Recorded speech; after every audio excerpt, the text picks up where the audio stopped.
This week, Harry Houdini, the world's greatest magician, died. Harry Houdini was born in Budapest, Hungary on March 24, 1874, and moved to Appleton, Wisconsin in 1878 with his family when he was 4 years old. His name was originally Eric Wise, but he later changed it. He took his name after his idol, a French magician, Robert Houdin, and added an I, making it Houdini. His nickname was Airy, which sounded similar to Harry. This formed the name Harry Houdini. Houdini was only educated through the 3rd grade and worked as a shoe shiner and messenger in his younger years. He excelled in fitness and sports. He even tried out for the Olympics at one point.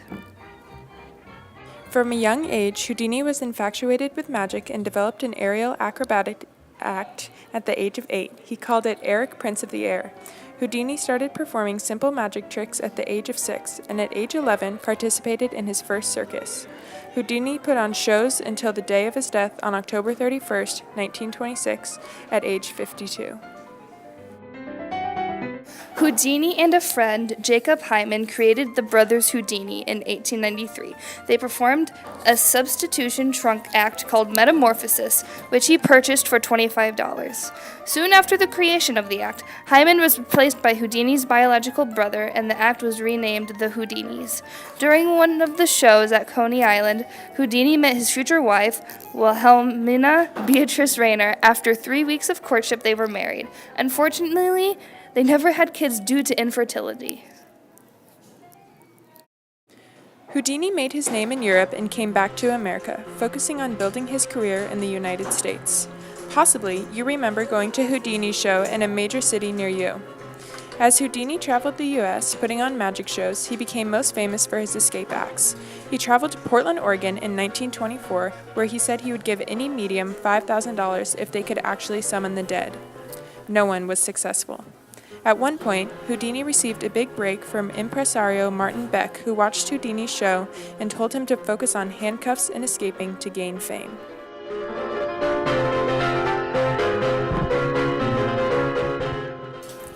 People were interested in Houdini because they had never seen tricks like Houdini pulled. At the time, his style of magic was unheard of. His show surprised spectators and acted as a thrilling metaphor for their own lives. The acts were an affirmation of the human capacity to overcome adversity, a common theme in America during the 1920s. For example, he escaped from a straitjacket while dangling upside down from the rooftop of a building. Houdini also escaped from a Chinese water torture cell, upside down in a locked glass and steel cabinet filled to the brim with water. One of his most famous acts was when he made a 10,000-pound elephant disappear in the middle of New York City. Houdini was one of the few performers that truly captured the public imagination, leaving a lasting influence on American society. To this day, per Houdini's request, a seance is held every year on Halloween, the anniversary of his death. For a tradition to be upheld for so many decades after someone's death proves they influenced many people. Houdini died on October 31, 1926, at the age of 52. Just after finishing a show in Montreal, Houdini was relaxing backstage on his couch when boxing student J. Gordon Whitehead surprised Houdini, punching him as hard as he could in the stomach.